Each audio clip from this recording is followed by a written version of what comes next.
Ladies and gentlemen, boys and girls, and all you Bills fans, welcome to another episode of BuffaHolics here on BSN 716 Radio. Today, you do not have to listen to my entire segment with just my voice spieling my opinions and spieling my ideas. We have a very special guest today, and we have Cody from Cheap Seats, or what they like to call him over there, Fathead, joining us today. Cody, how you doing today, man? I can't complain, man. Can't complain. There you go. It's a pleasure to have you on today. I know we're going to get into a couple of good topics. And before the show, obviously, we were talking about the topics we want to touch on. So just to give the listeners a little idea what they're going to hear today, we're going to touch on, obviously, the draft, a few segues into that in terms of the White pick, in terms of the Dawkins pick. We're both going to give our overall grades of the picks, and then we'll go into detail in terms of, who was really running the show and what that means and all of that nature. So with that said, before we get started, if you haven't already, make sure you download the new Buffalo Sports Network app or the BSN 716 app in the Google Play Store, Apple Store. And also make sure, if you haven't already, you follow us here at BSN BuffaHolics on Twitter and Instagram. And you also go and follow Cheap Seats at Cheap Seats 716 on Facebook and Twitter. Now, without any more interruptions, let's get going. So, Cody, I know we talked about, how these picks went for us and what we thought about it. But first and foremost, myself included, and I know you were the same, let's just tip our hats to the entire BSN 716 team for the coverage that they had, especially in the first night, but also in the second night. I was a part of that. It was awesome to be a part of that. And just a real good job by them in terms of, being on top of it and letting the viewers know. So first and foremost, we wanted to start out with that. Segueing to the next, let's talk about the Tre'Davious White pick. I know you had a few things to say, so we obviously traded back for Tre'Davious White. We gave the 10th pick to KC, and they were able to take Pierre's boy, Patrick Mahomes, who possibly is the best quarterback in the draft. It's yet to be seen. But when you're getting compared to Aaron Rodgers, it's hard to deny that. And we were able to get the Kansas City Chiefs 27th pick and a future 2018 pick. Now, in college, where Tre'Davious went to LSU, he wore number 18. And I know you were talking about the significance of that. So I'm going to let you jump in here and let the viewers know if they don't already know about that. Yeah, being from the South down here, there's a whole lot of LSU fans around here, especially in their heyday when they were great. And I hear I got a coworker here at work that he's huge into LSU. He drives over from Louisiana to come work in Texas. And he was explaining to me, he said, that's a great pick that Buffalo made taking Tre'Davious White, and that 18 on his chest meant something. And I asked him what it meant, and he told me that it's significant in that LSU votes on who gets to wear 18 before the season starts. And it's really a jersey number that's reserved for the guy who's got probably the highest class and character on and off the field. Now, when you say LSU chooses that, you mean the football team at LSU? Yeah, the football team, they all vote on it. They decide who's going to wear it, and I don't think that it's guaranteed year to year that you're going to get it. So him wearing it for 4 years at LSU, that's a big deal. Yeah, I'm sure coaches were involved in that decision, but do you know if that's 100% confirmed that coaches and players made that decision, or was it more so that the coaches relied on the players to make that decision for their team? I think it's more of a players kind of thing, like a locker room deal, because you heard him in the after the pick, he's a big locker room dude. He's his first words out of his mouth were, "We're going to do whatever it takes for the team," and I think that speaks volumes to where the franchise wanted to go this year in the draft with picking high character guys. Yeah, you literally stole the words right out of my mouth. I was going to say it speaks volumes to not only what McDermott is trying to do, but what Pagula and all of the above have jumped on board with. I think it's abundantly clear when you look at the draft picks. To my knowledge, not a single one of them have had any major issues in college, like a lot of other draft picks, like what was the running back? Oh, Joe Mixon. Like a Joe Mixon, or as much as I hate to utter it, like a Chad Kelly had before he was at Ole Miss. So I think it speaks highly not only to what, like I said, McDermott is trying to do, but what the entire organization is trying to build.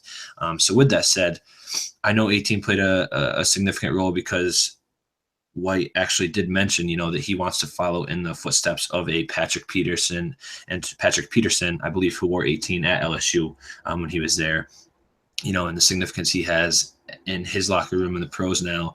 And like you said, White came right in, and you can tell, he's a leader. He's a guy that will put his teammates, first before himself, and do whatever is best for the team.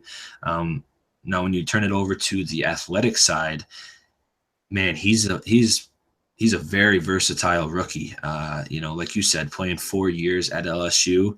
I know a lot of the professional analysts were saying, a player like this is good to have because he's coming into it playing and starting at LSU for the 4 years. And you don't have to worry about the inexperience, and he can, locate the ball when he's catching up to the receiver running the route, and sometimes use that to his advantage. He's got the long arm length, and I think it was just a really solid pick. A lot of analysts had him as a top 2 cornerback, and for us to not only get him in the first round, but trade all the way back for that, I think it spoke wonders to what they knew he had. Right, and depending on where you search it, he's showing up as 5'11" or 6 foot, 190 pounds, but he plays way bigger than that. Oh, I mean, he's no doubt. He's last season, his senior year, he had 14 passes defense. That's huge. I mean, hopefully you're not going to see too much of a repeat of Gilmore where he's turning around, getting burned, and putting his arms in the air. And I'm sure you'll see that. Obviously, with his rookie season, I don't anticipate it not happening. But like you said, I think we saw Gilmore towards the later end of his Bills tenure that he took plays off, and I don't think you're going to see that in White. It's hard to say if that's true, but I think his character at LSU and being from a good collegiate place like that shows what the pick meant to not only the organization but to himself, because he's going to prove to everyone that he should have been taken even sooner than maybe the 27th pick. So I think it's a solid pick. I think it was a need that was filled, and I have no qualm with it whatsoever. And I'm sure you obviously feel the same way with the points you've been bringing up and in the discussions we had prior. With that said, our second round pick was none other than a wide receiver, and that was also another need we needed to address. And I think we hit it right on the point for what was on the board. I would have said that maybe Juju Smith-Schuster could have been a possibility, but any mock that I was looking around had Zay Jones as the next best receiver, and I did not anticipate 3 receivers going in the top 12. I thought it was absolutely astonishing, but it is what it is. And with Zay being on the board, I believe you said they traded from the 47th to the 44th. 44 to 37. 44 to 37. Yeah. So I know you had a few things to talk on that, so by all means, please, go ahead with that. Well, me personally, I know a lot of people wanted to see the speedster there, John Ross, fall to Buffalo, but I'd take sticky hands over fast feet any day of the week. I mean, you seen it with Will Fuller last year from Notre Dame coming to Houston. The dude can blow by anybody, but he can't catch.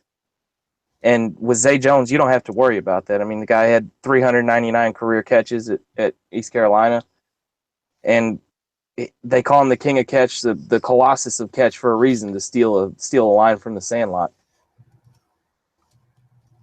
Yeah, and not to mention he had that record that he put up, and I'm trying to locate that real quick because I know he touched on it in a previous segment I had. I've got so much stuff here. It's not even funny. He had something like 22 catches in one game. It's just absurd. I lost it, but yeah, he had he broke the record for his conference, and coming from a college like that, it speaks wonders. But I also think a little bit of this pick had to do with our new wide receiver coach, because obviously he was Zay's receiver coach, and he spoke wonders of the kid. He said that I think he had a big role in terms of, the Bills being confident and saying, all right, let's go get our guy. There's no reason why we shouldn't. He had 23 career receiving touchdowns.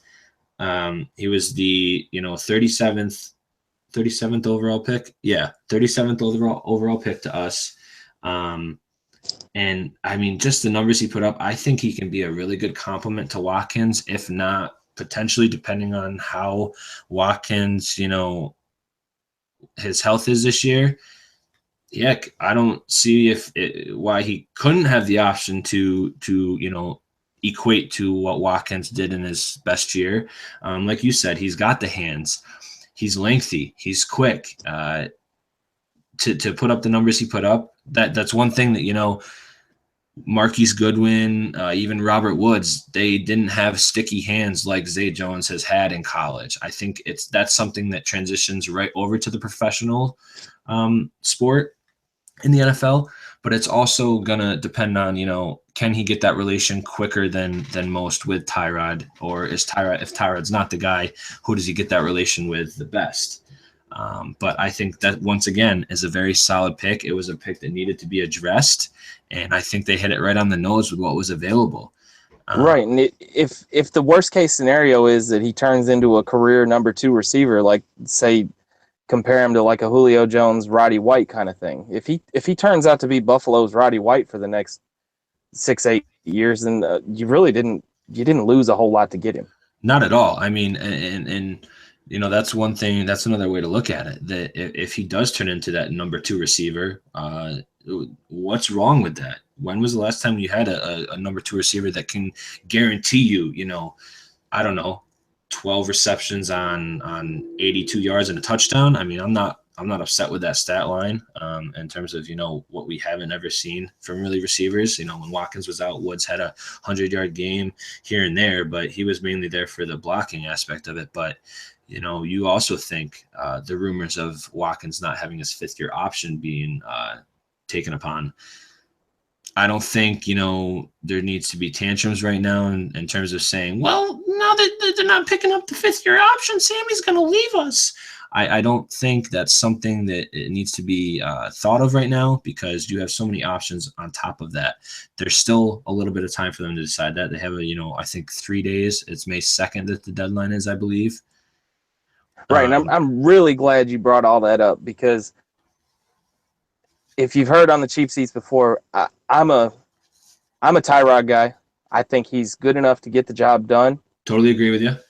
If you don't like what you've got with Tyrod, and you want to see what you've got with one of our newer draft picks, then maybe you go that direction. But I don't think you sell the farm next year to grab a quarterback. That's just my opinion. But if you're going to let Sammy walk, you're not going to use the 5th-year option on his contract. There's another pretty good wide receiver coming up next year, one Calvin Ridley from Alabama, that you might want to invest one of those 2 first-round picks in next year. Yeah, and I mean, I've said too that let's say they don't use the 5th-year option, and Sammy is truly 100% healthy, and he has, either he equates his best season that he's had in Buffalo, and I think it was it 15 when he came back in the second half and just totally, went ridiculous on the defenses. Was it 15? Yeah, it was 15, right? Yeah, it was 15. He came back and he was like in the top 9 he was a monster. In the NFL. He was a monster. So if let's say he's healthy and he comes back and he does that, weeks 1 through 10, and obviously it would be too late to give him that 5th-year option, but it's not too late to consider the franchise tag on him. It's a little bit more money, but it's still something that you can hold on to him for.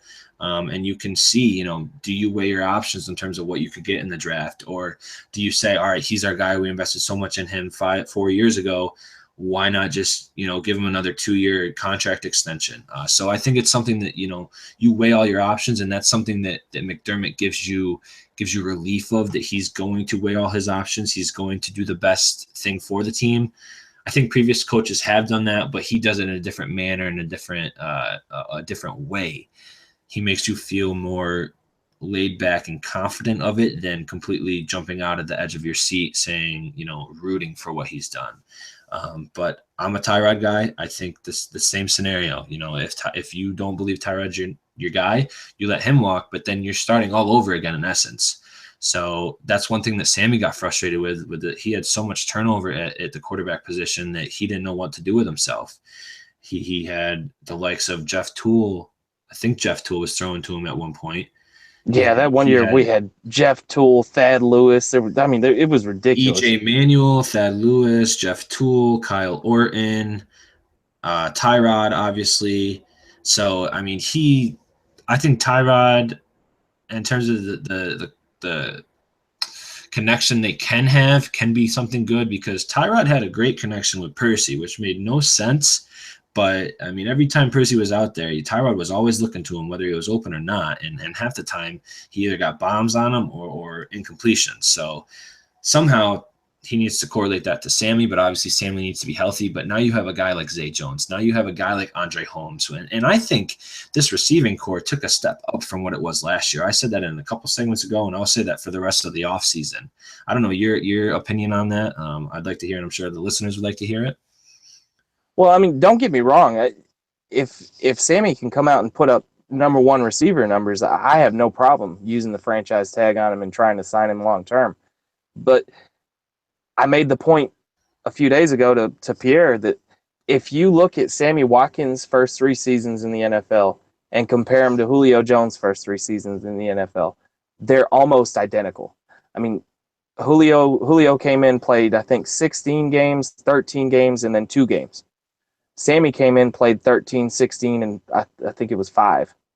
So, to say that you're done with a dude after 3 years in one really bad injury-ridden season, it's too soon. That you invested so much in, first and foremost. And there's other teams that I would fully believe, whether he's 100% healthy or 60% healthy, that would love to sign him to a 1-year prove-it deal or a 2-year deal. I think he's underestimated, not only by whether you're a Dolphins fan or a Raiders fan, a Patriots fan, Jets fan, whatever the case is. I think many Bills fans underestimate Sammy too, because of his health and because of the health he's had in the NFL so far. He hasn't really lucked out in terms of having a full season of success. Part of that's because of the quarterback he had throwing to him. Part of that was because he was injury-ridden so much. So I really think this is a year that if he can stay healthy, he will show what the investment was and how well it can pay off for us. And like you said, if he's putting up Julio Jones like first 3 years, if you let that guy walk and he's doing what Julio Jones is doing now, you're gonna fall into a depression like any other year when a Bills player goes to another team and has an okay season or an above average season, and you're gonna fall back into that depression, and you're gonna regret that you let him go, and you're gonna wish you could turn back time and negate all the things you said about him. Right, and that's part of the problem with it. As Buffalo fans, we see it all the time. A lot of the problem here is it's a win now mentality every year because of the drought. And sometimes you just got to be a little patient with the guy. And that's one thing I think in previous years, whether it's coaching or player personnel or players in general, I don't know if patience has been the word that's been going around for the last couple of years, but with McDermott coming in, I can transition, or I can correlate trust the process into a patience mentality.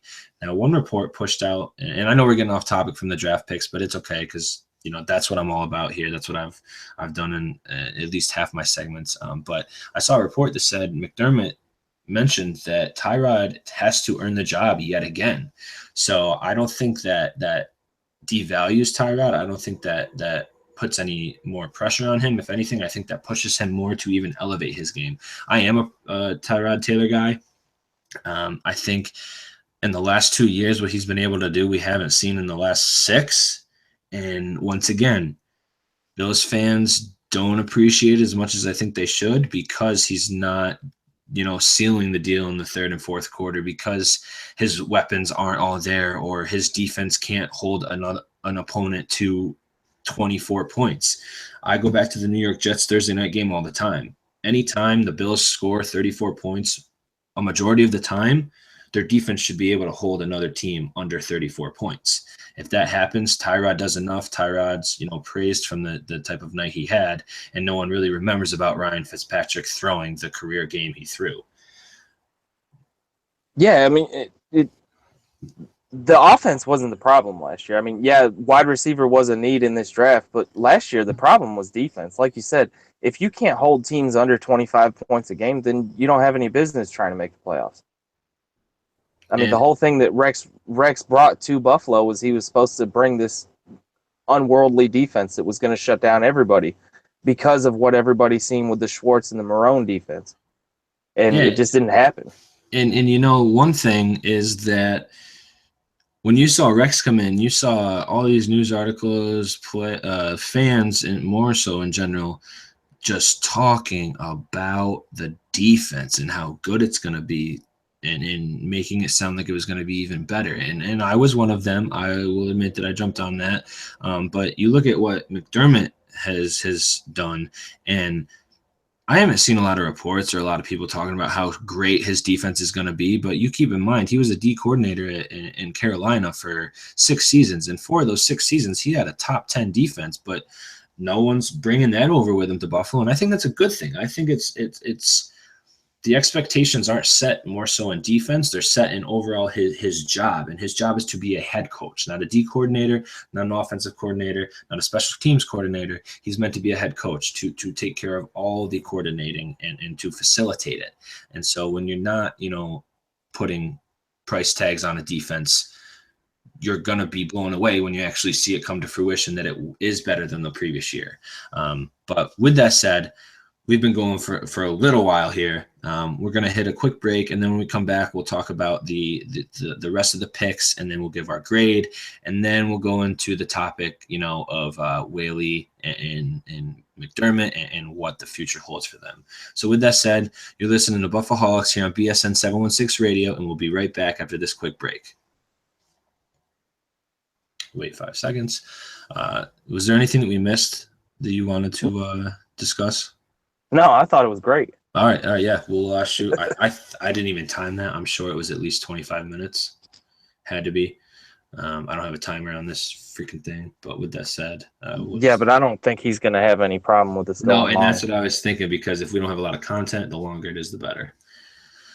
So we'll just kind of, like I said, man, once we talk about something, there's just so many tangents you go on. You lose track of time, and that's the thing I love the most about having another mind on the show, because I run out of things to say when I'm running through my brain my own.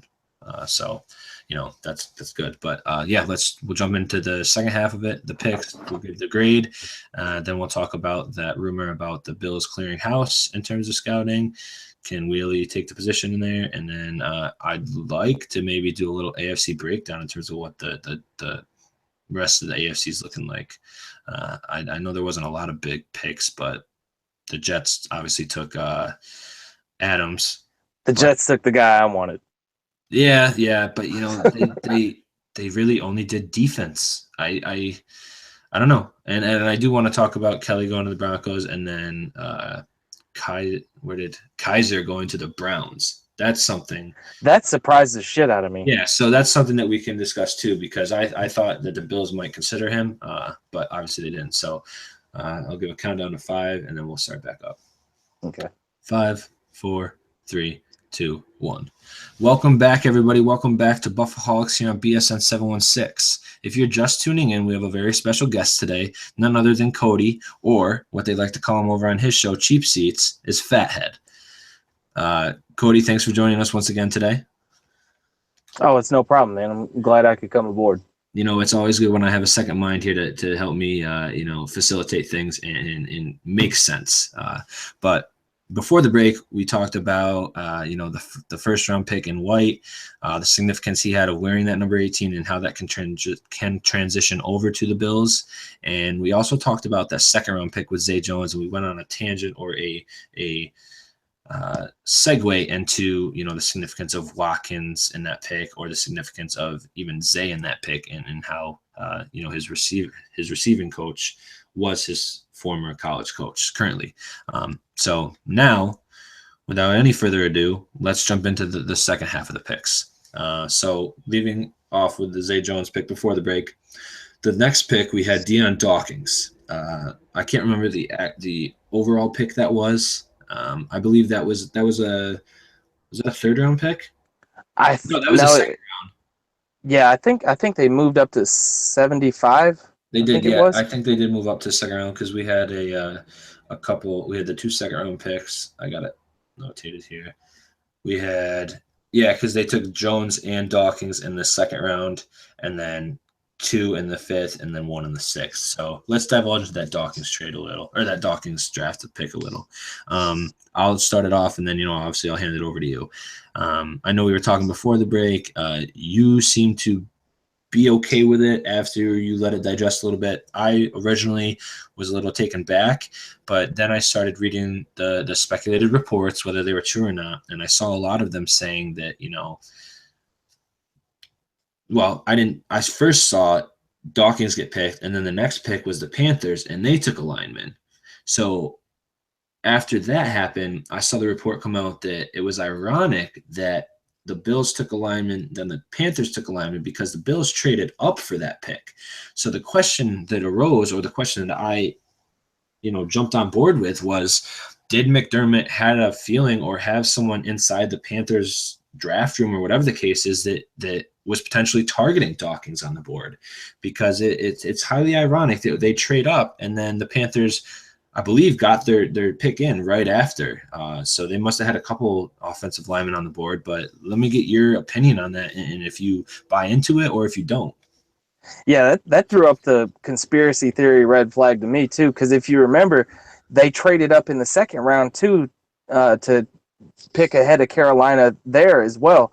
They took Zay Jones. Carolina took Curtis Samuel, and when they did it again in the second round, I'm thinking, man, what's really going on here? Because McDermott, coming from Carolina, jumping up ahead of Carolina in consecutive picks in the second round, it throws up the red flag. Yeah, I mean, I'm totally with you on that. I'm not creating the speculation that it's a proven factor that it is a scenario that someone inside the Panthers organization was leaking it to McDermott. I'm sure he still has a couple ties there. It's hard to say whether those ties, told him, yeah, we've got a couple guys at the wide receiver, and he was able to deduce, or whatever the word I'm searching for is, what they had in their order. So like you said, they took Curtis Samuel, so maybe Zay was on their board, and he said, well, hey, listen, we got to go get this guy. His receiving coach from college is with us. It makes total sense to trade that pick and get it. So ironic, yes. True, maybe not. But I'm a fan of the Dawkins pick. I think he adds depth to that. I think, I said it in the BSN talk. I said that I think they have to consider linemen. I thought they really were going to consider it earlier on. But, this was really my first year in actually divulging into the draft, the mock draft, and the significance with all the picks. But I was a fan of it. Linemen, you saw Wood go down and Groy stepped in, and Groy obviously did a well enough job to get that tender offer from who sent him that tender offer in the offseason? It slips my mind right now. Yeah, it's slipping my mind too. But he was given, obviously, the tender offer from another team, and the Bills matched it because they said, this guy stepped up. This guy, when Woods was absent with his gruesome, I think it was like week 13 or something of that nature, around there, he got injured and obviously went down for the rest of the season. And Groy stepped in, and he didn't step up immediately, but he was able to get his feet under himself and just really, turn up his tenacity in terms of what he was able to do at that position. And you can't put a price tag on two positions, quarterback and offensive line. I mean, it's a winning formula. anywhere you look at it. Totally agree with you. And you know, that Dawkins pick also, he's got good talent. When, you know, they obviously show the film of 10-second film on each draft of their former college where they played. And when you look at what he has to offer, when you bring a guy like that in that's from Temple that you know did pretty well in that offensive line scheme, you bring in a guy who has Richie Incognito to learn from, Eric Wood to learn from, Cordy Glenn to learn from, even Ryan Groy to learn from, because Ryan Groy is 26, so he's got a little bit under his belt. When you bring a guy like that in, he's going to love it. And what speaks out more to me is I'm 99.9% sure Dawkins actually tweeted out he's honored to block for LaShawn McCoy. So that just adds on to the excitement I have for him. And there's nothing more than I like of seeing a draft pick that likes where they've ended up. And sure, all these 20, 21, 22-year-olds, whatever their age is, they're going to love anywhere they end up. I know I would if I'm playing professional football for a team, but the fact that, you know, you have a guy like LaShawn McCoy, a top 5 back in the league, at least maybe 8, because a lot of, you know, non-Bills fans are going to qualler about that. So I figured I'd just lay that out on the table. But you have a back like that, and you want to produce for him, and you want to, you know, be in the excellence. And so when you bring a guy like that into the offensive line that has done a killer job the last 2 seasons, I think it's a great pick. I think it fills another need, and I give it, you know, a B for the pick. So, you know, I know you mentioned, you know, Quanjo and everything, so I know you had a little segue into that. So please, by all means, let the listeners, you know what you have to divulge with. Yeah, I wasn't too hot on the trade up at first. I like the pick. I wasn't big on the trade up, like I said, but he addresses a need, especially with Quanjo going on his Frank the Tank rant. Well, I mean, I'm speculating there, but to me, when you read a report that says that a guy was found not fully clothed, that's to me that says he was probably running around naked. I mean, that's and it's questionable to why he was, whether it was something mental or he just got, you know, he just got sauced too much, whatever the case is. But it is, like you said, something that raises an eyebrow or 2 eyebrows, and you wonder, is he something that didn't pan out, so you replace him, or you find that replacement in this year's draft? I think Dawkins, from what the tape that he has seen, and I will divulge more into his tape, but what he's able to do, or what he has been able to do, or what the upside he has is more guaranteed than what Quanjo has been able to do in his stint with Buffalo. Yeah, he's a really athletic tackle, and I think he's going to fit in just fine playing opposite of Cordy Glenn. He in college they ran a lot of zone blocking schemes. That's going to fit in with what Rick Dennison wants to do.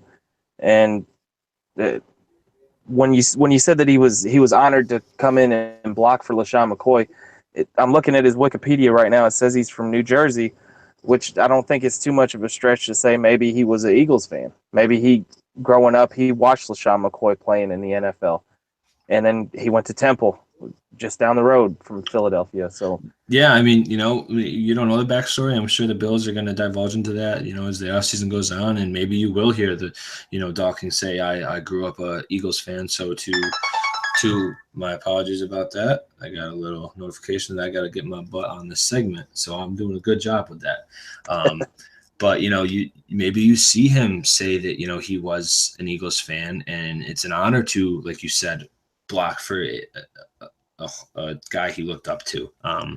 So I think it's a good pick. I think it was another need that was addressed. Like you said, maybe they shouldn't have traded up as far as they did for him.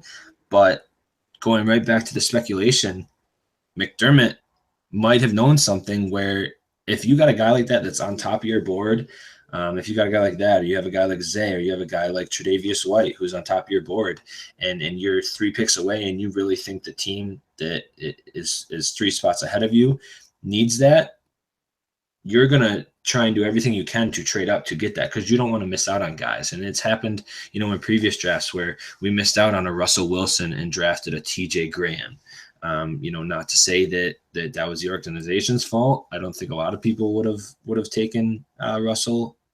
Well, I'm sure people would have taken Russell over TJ because he was QB, but he was undersized, and it's really hard to decide on what type of career a college athlete's going to have, because you look at a Dak Prescott, unfortunately, you look at a Tom Brady, and you see the type of draft stock they had, and they were able to excel at least within the first year, Dak, and then overall career with Brady. But circling back to that, yeah, go ahead. Right, go ahead. And I think probably the bigger reason why Dak's having so much success is the formula that Dallas used, going offensive lineman for years in the draft, and just building on that offensive line. Buffalo's got a pretty good offensive line, but to add a guy like Deion Dawkins, it's a step in the right direction, I think. Oh, no doubt. I totally agree with that. So, with that pick, I think we both came to the agreement that maybe it could have been addressed a little bit later, but in terms of, where it was and how it was done, we can accept it and say that, if in 2 years he's a starting guard or a starting tackle that's, getting Pro Bowl honors, or, whatever the case is, we're going to be happy with the assessment we made. So that was our third pick. The fourth pick we took, let's see. Give me 1 second. I'm just trying to pull it up. Third pick we had, or that was the third pick. We then took the fourth pick, and I believe it was the fifth round. We had 2 picks in the fifth round. We took a linebacker, and we took a linebacker from Boston College and Matt Milano. Now, if you followed the draft, or at least followed the Bills PR account on Twitter, or the Bills account on Twitter in general, you saw that the little statogram. He has, I believe, a little brother who, I don't want to get this wrong. I believe he had a little brother that had a form of cancer, I think. I'm going to pull it up real quick because I don't want to get this wrong. I really don't. Give me one moment. But I'll circle back to that. But a pick like that, I think linebacker at that time and point in the draft, it was wearing thin. It's hard to say, going back, what names were still on the board. I'd like to get your opinion on it, obviously, Cody, but I think for what was on the board, and I haven't seen a lot of tape on this guy, but I think it could be a decent pick at least. Oh, no doubt. I mean, he fills a need. I know we've been saying that a lot, and that's really the only problem that I had in picking Deion Dawkins, is we had to move up to get him. We had to give up some depth picks, and inside linebacker was going to be a need. I mean, I think we were prepared to go with Ragland and Preston Brown, and who's the third linebacker that's slipping my mind right now. That's probably the need that we're filling right there. Yeah, it's slipping my mind too. We're not very deep there, with losing Brown. But I do want to say I did mix up our picks. It wasn't actually Milano that has a little brother. It was Tanner Vallejo, that was our last pick in the draft. Real quick, I'll just jump to that, and then I'll jump to that, and then we'll jump back. Vallejo had a little brother. I just lost it.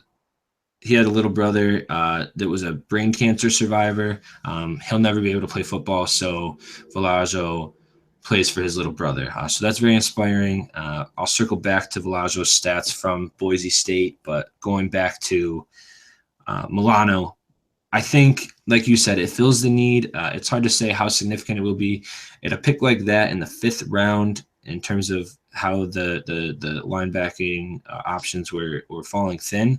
Maybe that's a guy that Sean McDermott wants to try and transition into a Luke Kuechly style. I think that's a bold statement that I make, but you have to at least examine the what ifs on a pick like that. I don't know. You think I'm crazy for that? No, I don't think you're crazy. I mean, It's like A-Rich said on Trendsetters. You brought in Sean McDermott to do a job. He's a defensive-minded coach. You want him to be able to coach up the defense.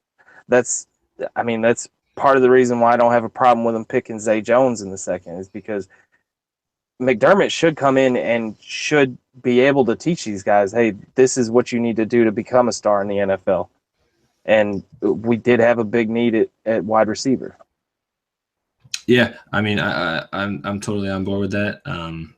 I'd like to see it pan out to be that case where Milano is the type of guy that could be a Kuechly like style. I'm not going to sit here and say that it's a guarantee, but it's something you look at that McDermott is defensive minded, and he did have role players that he built up.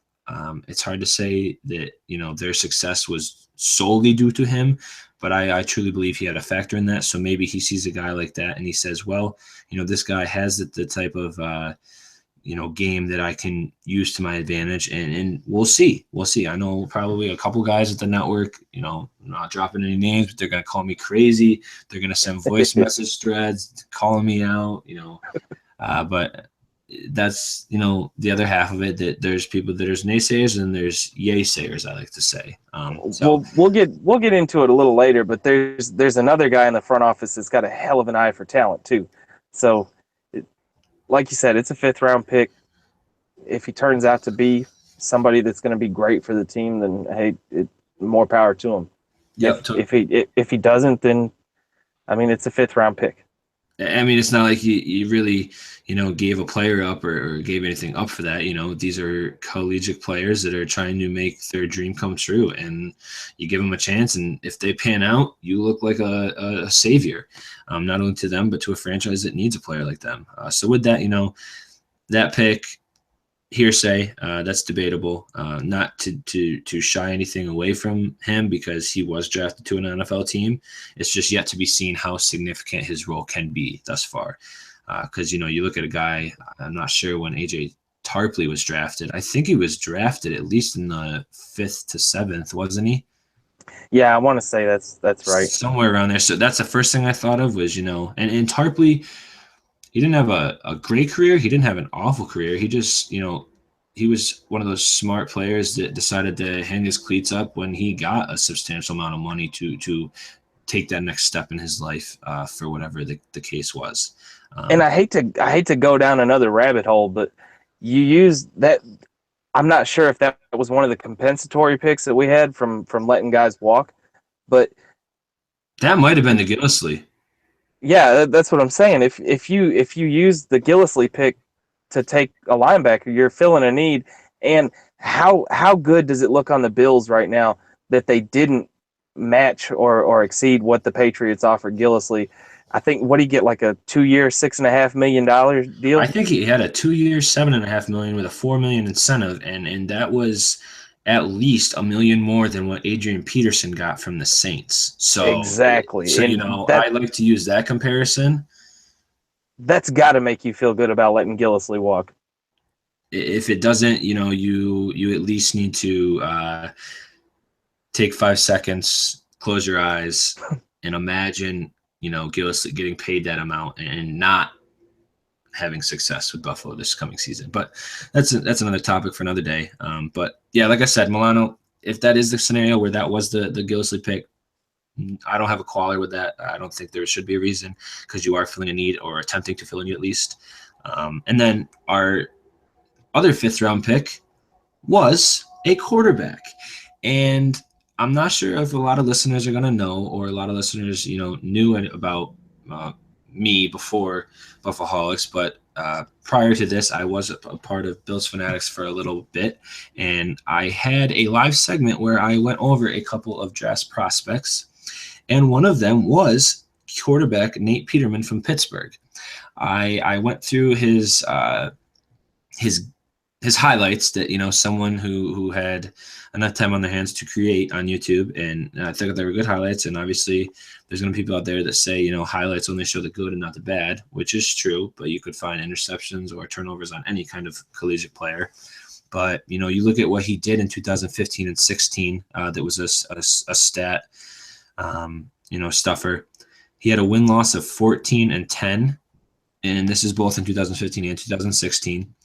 His completion percentage was 61%. He threw for over 5,000 yards, had 47 touchdowns, and only had 15 interceptions.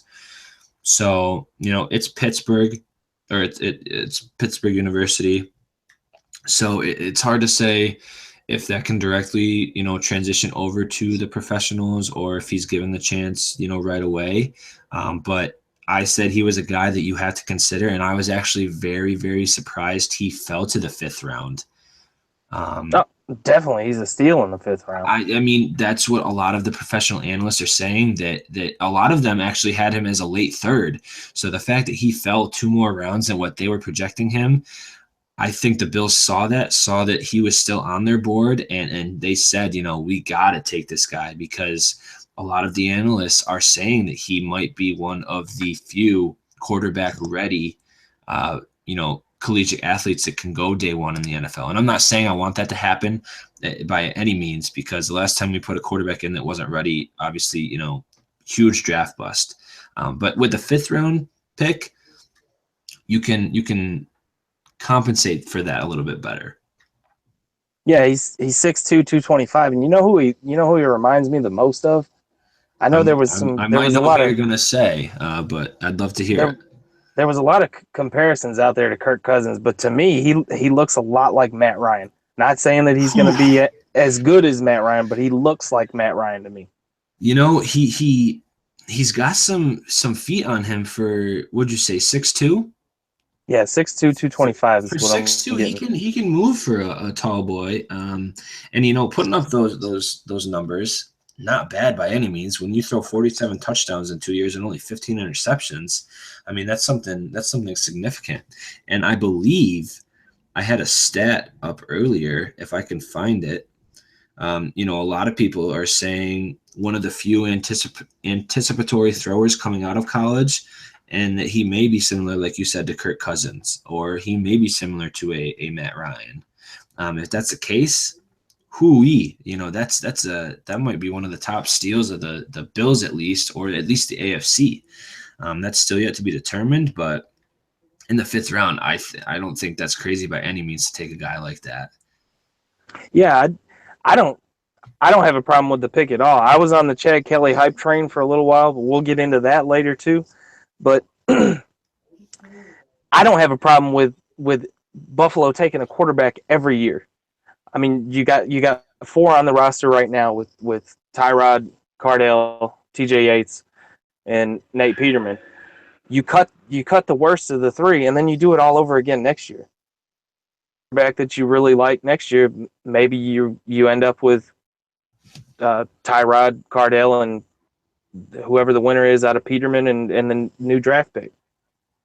Yeah, and I know, a lot of the guys in the network were saying that they don't think, obviously, a 1st round or a 2nd round quarterback was going to be the case because of the signing of TJ Yates. They said it would have made more sense if they waited until after the draft to sign him.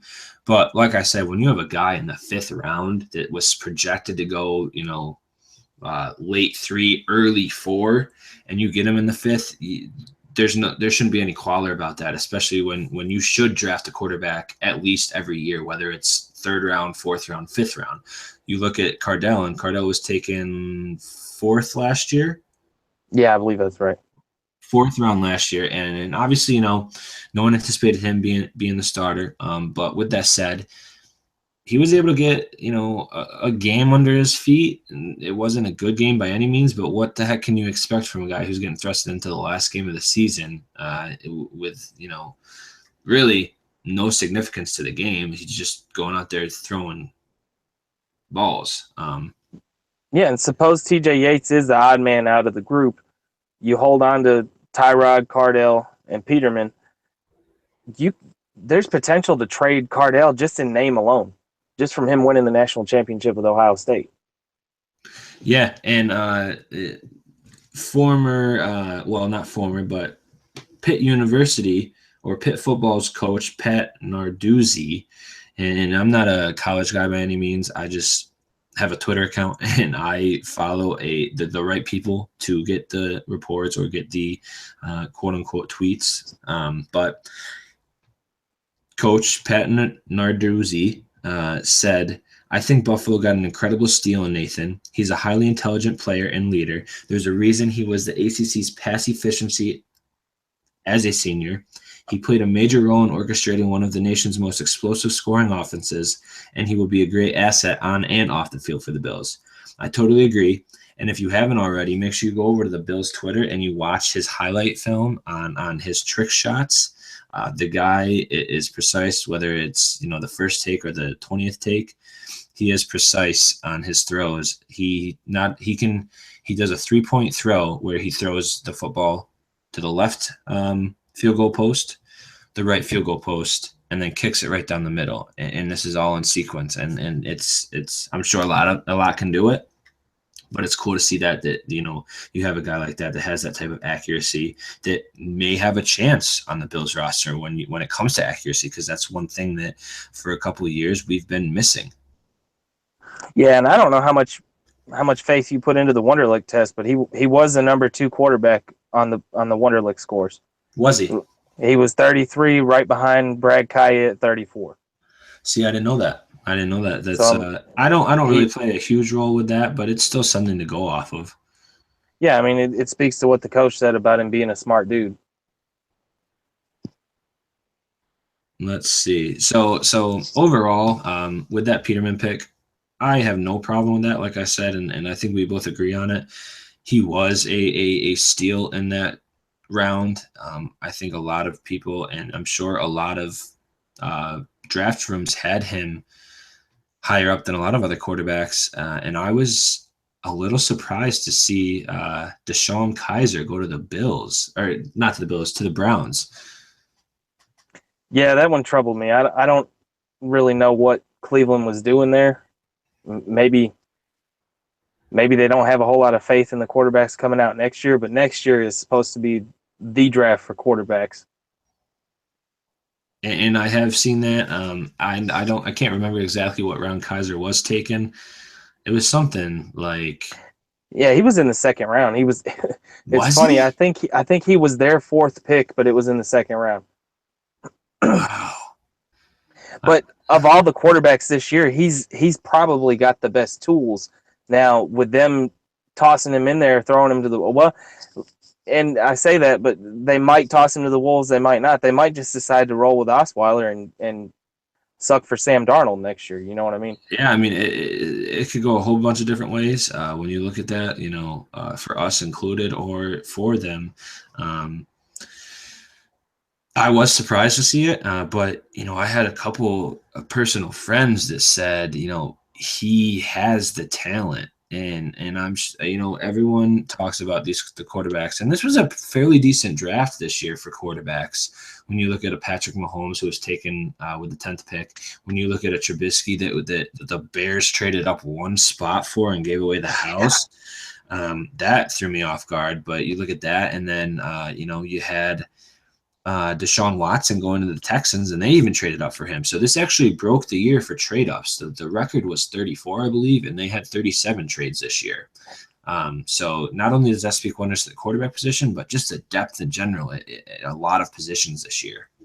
That one spot move from Chicago really had me scratching my head, because every mock draft that you saw for the last 2 months leading up to the draft had San Francisco taking Solomon Thomas at 2.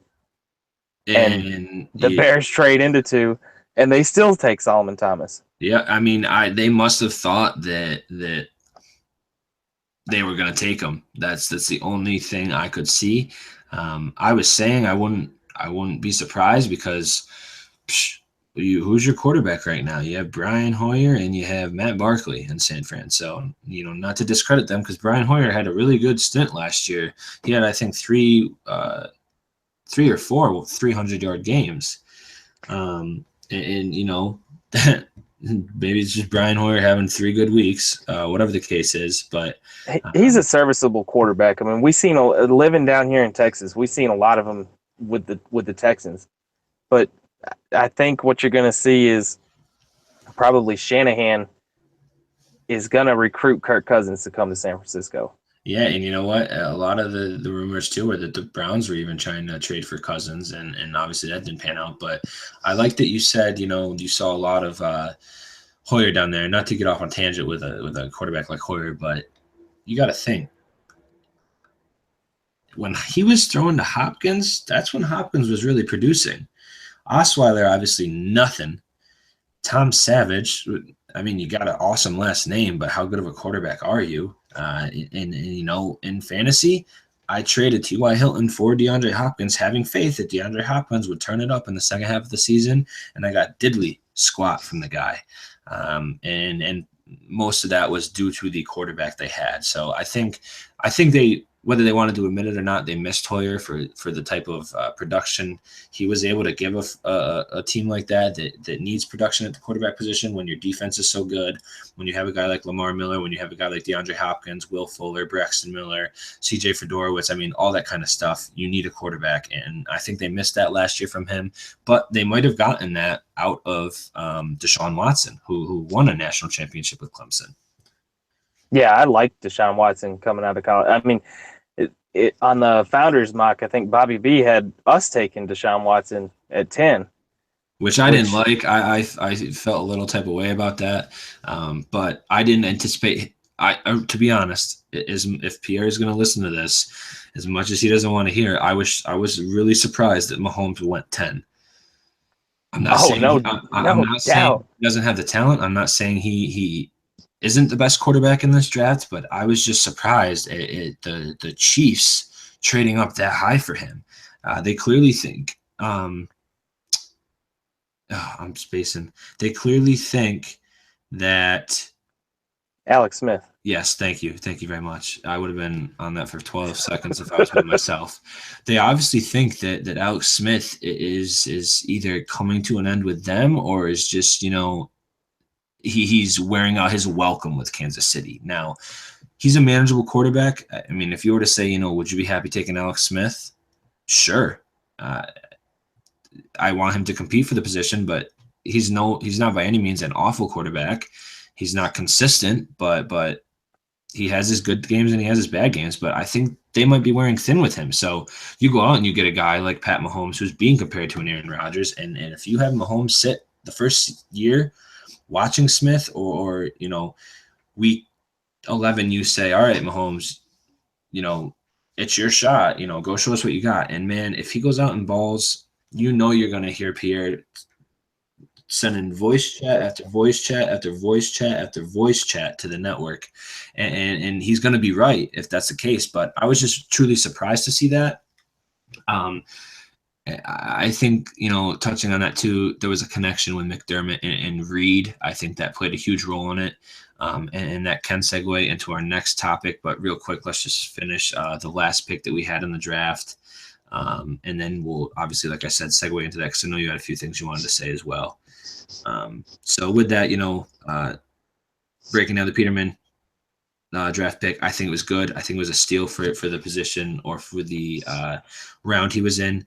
And last but not least, we took another linebacker with our last pick, and that was Tanner Vallejo from Boise State. Now, this is who has a younger brother who fought, I believe I said brain cancer. He's a survivor, but he can never play football. So Vallejo plays football for him. So that's something inspiring. I think that's something that can get the Bills fans even more behind him, being personal like that, coming to a franchise where we love our players, some until they leave the team, others they stay true to them and they understand that it's a business at the end of the day. But I think that's a good addition too, because like I said, with the previous linebacker pick, I'm sure it was running very thin in terms of the options there, and they felt like they needed to grab another backer that they had on their board. I don't think for 1 minute they don't have separate sections in terms of, well, if this is a guy in the 6th round or if this is a guy in rounds 4 through 6, we need to take them. So I think they broke it up the right way.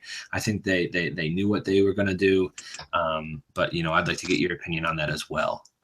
Yeah, I don't know a whole lot about the guy, but when you say that about his little brother beating brain cancer and all that, those inspirational stories like that's the thing that 30 for 30s are made of.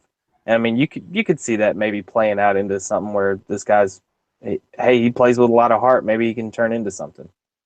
And I mean, you look at it from the other perspective, and I don't know if you know already, but I'm a big optimist.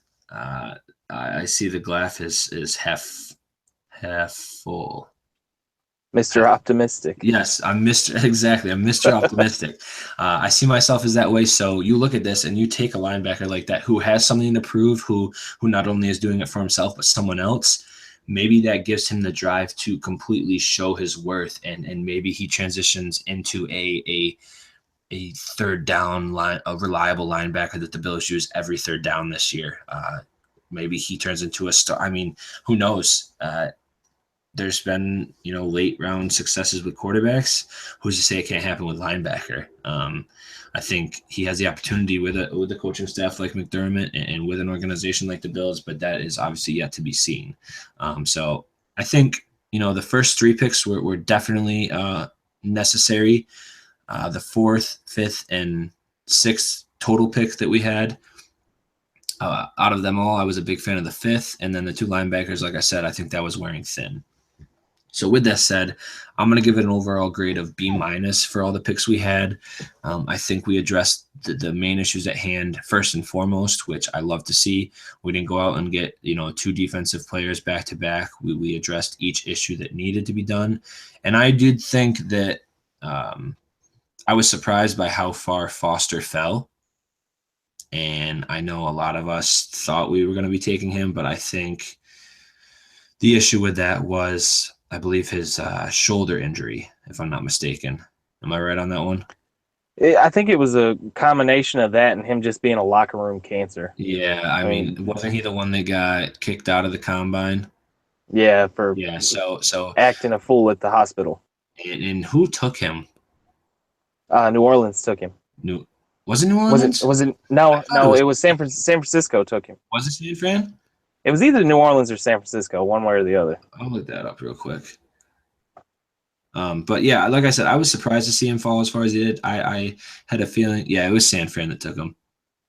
So maybe they can change the tide, but that it speaks wonders to the Bills not taking him, because you go down this list and, like I said, not only do these guys not really have known issues from college, but they don't have attitude problems. White seems like a very humble guy. Zay Jones seems like a humble guy. Dawkins seems humble.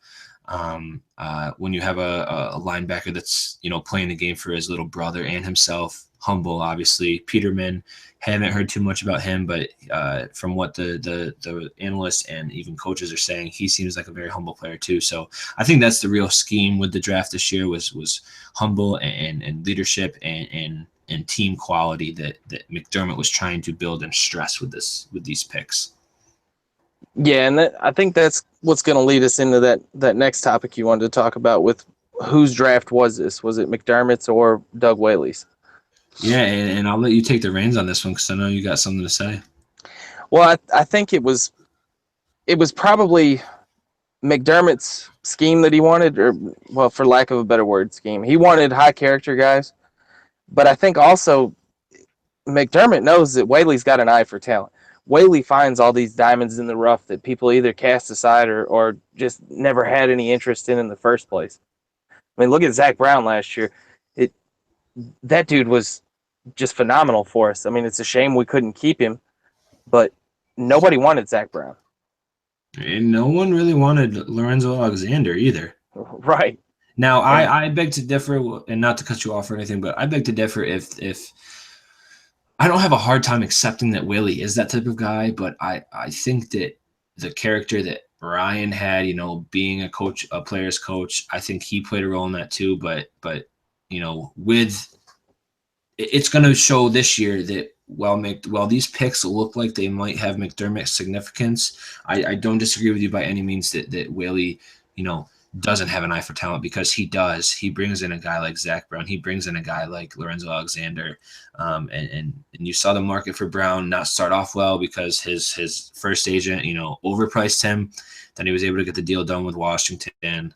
So he definitely has an eye for talent. I tend to think, excuse me, that he more so has an eye for talent and an eye for scouting. And so that kind of, leads me up to the topic that we discussed earlier too, about that report a couple of days ago, where a lot of the um, the Bills scouting department believes that there are going to be sweeping changes after the draft, quote unquote. And this is from Bleacher Report, quote unquote. We are all getting fired next week. I don't know how reliable that is. I don't know if that was, in part to being a joking concern because of how much of a microscope, not the organization alone, but that department alone has been under. I'd like to hear your take on it, and then I'll obviously sound off on that as well. I don't know. I don't put a whole lot of faith into that report. It might just be a whole lot of blowback from what the Pagulas did with the Sabres. I mean, I'm not a hockey guy by any means. We don't have a whole lot of hockey down here in Texas, but from what I've been hearing on the network was that the Sabres cleaned house, and maybe they thought that something was coming in the Bills organization, but I don't put a whole lot of stock in it. Yeah, I mean, they cleaned house. Really, the gist behind that is, they got rid of their head coach and their GM. They're not going to get the Bills aren't going to get rid of their head coach. They're not going to get rid of the president because the president is Russ Brannan, and he is not only the president of the Bills, but I believe also the Sabres currently. Maybe that's a sweeping change they're going to do over on the Sabres side. But really, the only guy that could have a target on his head right now, in my opinion, and I'm not sure how in depth that scouting department is. I know Jim Manos, I believe, is his name. Is in part of that scouting department. So maybe, if he's out and a couple of his guys are out, maybe Whaley takes control over that while still being the GM. I mean, it's a shot in the dark, but it's hard to say, it's going to go one way or the other. I think it's still, once again, too early to tell. You look at the free agents they brought in. They brought in Micah Hyde, and he was another, guy that I talked about in terms of free agency that would be a really good addition. Versatile player, fits into McDermott's scheme. All these draft players, White is on the defensive side of the ball and can be special teams. That's versatility. A guy like Dawkins can play guard or tackle. That's versatility. I mean, you look at this, and versatility along with, humble is really the main scheme. And so I don't think Whaley gets phased out. Maybe there's going to be reports that are going to surface that Whaley could be out as soon as 2 days from now. I don't know how true those are going to be. Obviously, we're not going to know until it breaks. But I think, like you said, and I agreed with you, Whaley has an eye for talent.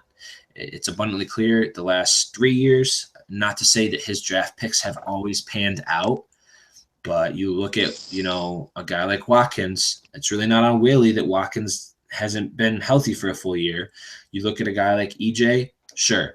I'm going to defend EJ, an eighth of the time and say that he was thrusted in way too soon. He wasn't DeAndre Luck. He wasn't a Russell Wilson. He wasn't a year one RG3.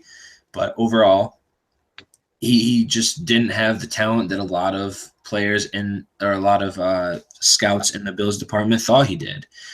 But you look back at that draft, and there was not really another quarterback you could pick that would do better. You look at Geno Smith, obviously that guy, doesn't know how to pay someone back and gets punched in his mouth, and he loses his chance to start.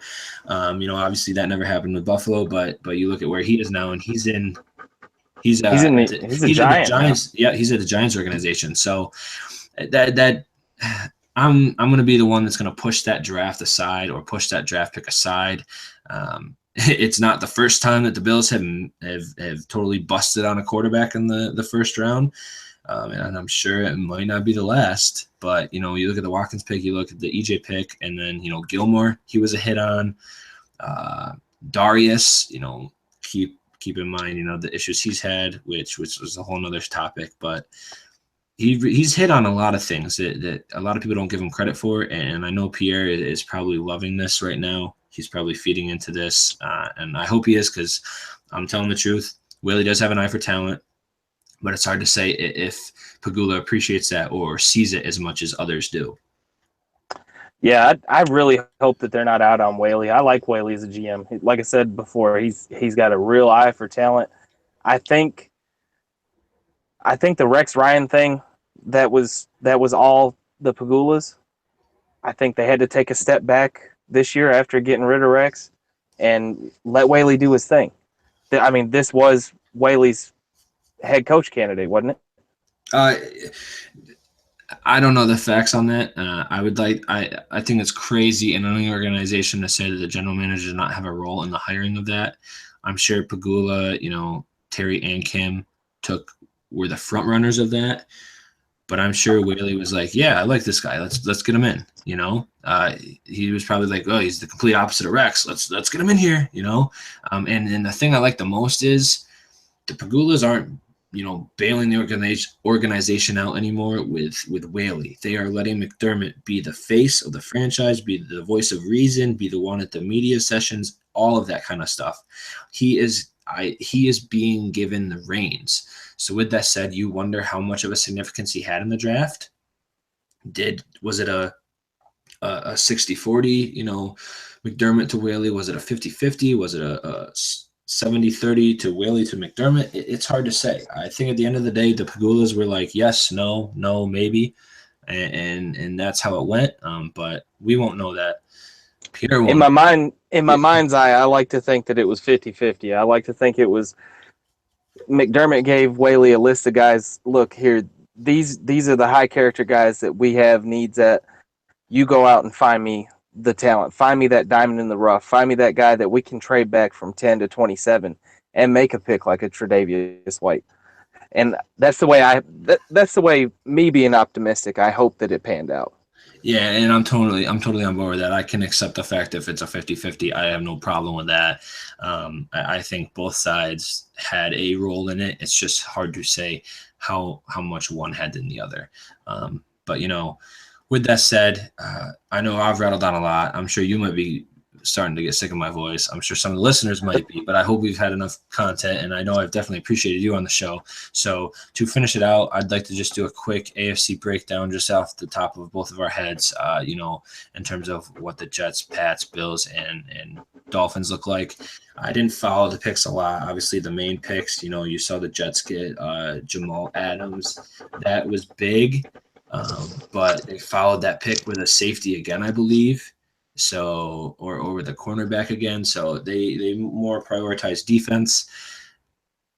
I think that's a good stepping stone for what they're trying to do. I think they're in rebuild mode. I think they're trying to put out the dumpster fire that they are, or that they have. They still go into the offseason with Josh McGowan as your starting quarterback, right? Yeah, Josh McCown. They're in full sellout mode for Sam Darnold. Yeah, and they might be, because they've missed a couple quarterbacks too in terms of what they've drafted. So I think that's something that you don't have to worry about too much in terms of the schedule this year with that. If anything, worry about their defense, not so much their offense, because you lose Brandon Marshall, or you let Brandon Marshall go. All you have is Eric Decker. You obviously have Quincy Enunwa, who I think is going to surface into a role player with that organization, but that is obviously yet to be seen. So overall, them, I'll push them, behind us. And I'm sure. Would you agree with that? Oh, most definitely. Yeah, I mean, I'm sure that's going to be unanimous across the board, whether you're a Bills fan or not. Then we'll do us, obviously. Free agency mainly was defense, a couple offensive, fits here and there. The big thing was having a relationship or a correlation with either coach to coach, player to player, whatever the case is. McDermott bringing in a guy like Tolbert, bringing in a guy like Brown, Dennison being brought in as the offensive coordinator, Tyrod getting some familiar targets, Jordan Poyer being brought in. And I think that's one guy that's underappreciated right now. I think he's a sleeper of free agency. I believe that. I'm a big fan of his. Couldn't tell you why. I just like the way he plays, like the tenacity he has. He probably shouldn't go as live as much as he does, talking about the kind of things he does, because there was a point in time where he went on Instagram Live while he was meeting with the Bills, disclosing his injuries of that nature. So I'm not sure what kind of thing that falls into, but overall, I think that was a good addition. I think that was a sleeper addition, and I think they addressed not only in the draft but in free agency what they needed to take that next step with McDermott and with that regimen. Yeah, I mean they must be really sold on Poyer since they didn't select a safety at all in this draft. Well, not to mention the contract he got. If I'm not mistaken, he got at least a 4-year, 10 million, something like that. And maybe that's not a lot, but it might be more than that. But it's definitely a significant amount. Not only are you committing 4 years to him, but you're paying him out a decent amount. So, like you said, yeah, I think they have confidence in him, and I'm sure they can still. Is there a deadline to when they can still sign a player? Oh, I have no idea. Yeah, I'd have to touch on that or talk to one of the other guys about that just to get the nitty gritty on that. But so I'll take Jets 4, Bills 3 right now. I'm sure that won't change a lot. Maybe Miami will jump in there, but Miami, they were able to address defense, offense. They didn't really have to worry about because of them retaining their wide receivers, because of Tannehill still being the question mark at quarterback. Their line good enough. Running back Ajayi.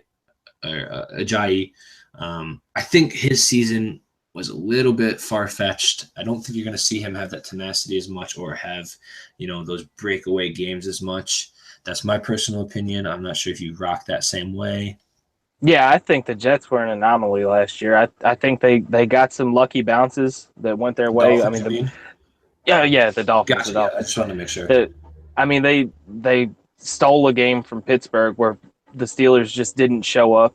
They got 2 from us, which We didn't show you're up. not. Yeah, you're not going to see Jay Ajayi run for 400 yards in 2 games against the Bills this year. It's not going to happen. Yeah, I'd like to be confident with that. So I'm not going to say they took a step back. They let Mario Williams go. Total bum. Been a bum since he left with us. But their defense, I think, got you more young talent to build on. And free agency, they are obviously able to retain Kiko. So I'm gonna, because they made the playoffs last year, I'm gonna give them the benefit of the doubt and put them just a peg above us. To be unbiased, whether the listeners that are Bills fans like that or not. I'm just going to be biased right now. That could totally change when week 3 comes. We'll obviously address that. And then none other than the Patriots. There was a little tweet I actually saw where they showed all their draft picks, and they traded, I think, 90% of their draft picks away. And it happens every year. They didn't draft until the 2nd round or the 3rd round, something crazy like that. It's just Belichick, Brady, Daniels, and Patricia being themselves, and obviously Kraft in addition with that. I think they're going to come out again with a good season. I don't know if you heard the segment, but I have a bet riding on this year with the Pats and Bills. I'm really hoping that I don't take the turn for the worst, but if I do, I accept it. But I'm obviously going to put them on top of the AFC. I have to be true. I have to be loyal to the game in itself, but I don't like it. But I'm sure you would most likely agree with that. There was a point in time, probably 2 or 3 years ago, when I was much like Veronica on the Goombas. Talking about the Patriots made me vomit in my mouth a little bit. But after this last Super Bowl, as long as 12 is still playing, just give them the AFC East. Yeah. And it pains me to say that, but as a realist, that he's the greatest football player of all time. At least currently, like at least in a lot of people will say, well, you can't compare him to Montana, blah blah blah blah blah. Maybe, but I don't think we'll ever see a quarterback facilitate a Super Bowl like Tom Brady did in the second half. And sure, part of that was because the Falcons defense ran the other way, jumped on the plane and went back to wherever, but he was able to facilitate a 21-point deficit, and that was phenomenal. He obviously had role players with that, but you won't see that. I don't think I will see that in the rest of my lifetime. And like you said, as long as 12 is behind center and calling the shots, I think they have to be given in the offseason and at least through weeks 1 through 3, reign of the AFC. With that said, I think when you look at them with a fine comb or a magnifying glass, you realize that they are are going to be lost without Brady more than they are without Belichick. I believe that. That's a topic of discussion. Obviously, I'm not sure if you feel the same way, but I feel that Brady is greater than Belichick. Not to take anything away from Belichick, but I'm not sold on Garoppolo having the same success that Brady has. I'm actually in a rivalry right now with one of my friends that's a Patriots fan. I said, he goes, it's on the BSN BuffaHolics Twitter, and if you haven't already, make sure you go over there and follow us, and especially follow at Cheap Seats 716 to stay up to date with all the stuff we have going on over there. But I went back and forth with him, and he pulled this whole, well, EJ Manuel had so much success, and I said I didn't say that. I just don't buy into Jimmy Garoppolo after he's only had like 4 or 5 starts. I'm not comparing him to Osweiler, but you don't know what he has, and I think he fits in that system where if you pull him out of that system, he's not going to succeed like he did with all those starts he had. Yeah. I mean, what more can be said about Brady? And I used to hate the guy, but he's got almost as many Super Bowl rings as any franchise in the NFL. So I think if you take him away, I think the Patriots do regress a lot. I don't think it's a part of Belichick's system is why he's so great. And I'm sold on the fact that if Brady leaves, Belichick leaves. I mean, I don't see why he would want to even put that kind of effort in to try and build another dynasty. And I think, I'm under the impression that when Belichick leaves, McDaniels will try and take over the reins, or Patricia will try and take over the reins, because I don't think they would have stayed there as long as they have when all these head coaching vacancies are open. And maybe they just are never going to be a head coach, because I know McDaniels had a earlier stint in his career that didn't pan out too well. So maybe where they are is where they are for a reason, and they're best there. But like I said, if I have to rank the teams, it's usually the same thing. Patriots at the top, and then the Dolphins, the Bills, and the Jets are just clawing towards the top. At the current moment, with the draft and everything that's taking place, I think that's where I am confident to put all of the 4 AFC East teams. I don't know if you have that same ranking system. The only thing I had flipped was Buffalo and Miami, because I said on the cheap seats before, I could see Buffalo winning 10 games this year. I could see him losing 10 games too, but realistically, I think they're probably about a 9-7, maybe a 10-6.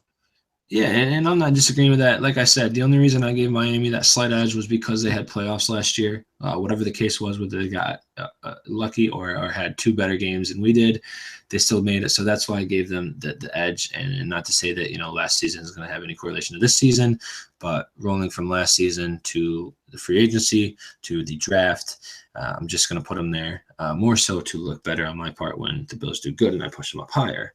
But that's obviously for another day. So with that said, listeners, if you haven't already, make sure you download the all-new BSN 716 app at the Google Play Store or the Apple Store. And if you haven't already, make sure you go over and follow all the Twitter accounts that BSN 716 has to offer. Make sure you go and follow the BSN 716 Twitter account itself. Make sure you go and follow at BSN BuffaHolics on Twitter and Instagram. Make sure you go and follow at Cheap Seats 716 on Facebook and Twitter, and then follow all the other shows at Game Day Goombas, at No Excuses, and at Trendsetters. With that said, Cody, I've definitely appreciated having you on here. I've been able to facilitate so much better than one mind. They say 2 heads is better than one. I'm totally behind that. You're welcome on here anytime. I hope the listeners enjoyed the show and were satisfied with not just hearing my voice the entire stint. No doubt, man. It's been a real pleasure. I appreciate you having me on. Oh, no worries, no worries. So with that said, BuffaHolics, I'm going to leave you with the famous quote. Whether you're a Bills fan, Sabres fan, Buffalo fan, Buffalo sports fan in general, and BuffaHolic in general, make sure every day, whether it's Bills related or not, you always, and I repeat, you always stay woke. All right, man. I think that went phenomenally. Hey, man, it is so much easier. You are welcome anytime. If you want to co-host here, no problem whatsoever. It was just so easy. We might have to work. It ain't recording no more, huh? It is, but I'm just gonna obviously crop it out. Okay. Yeah, we might have to get together more often on it, because that dude that I do mine with, he's hit or miss, because he's got a really busy social life. I mean, you know, And I try to prioritize my nights where if I have a shift that runs until 8 o'clock, I come home, I bust out a segment, edit it, and I'm done by midnight or so. So I have no problem with that. Just always let me know. oh, no problem, man. All right, man. I appreciate it. I'm gonna end this. I'm gonna shoot over to the chat and let Pierre know we got one coming on the way. I'll edit it and then I'll send it in. All right. All right, man. Appreciate it. All right, bye. All right, bye.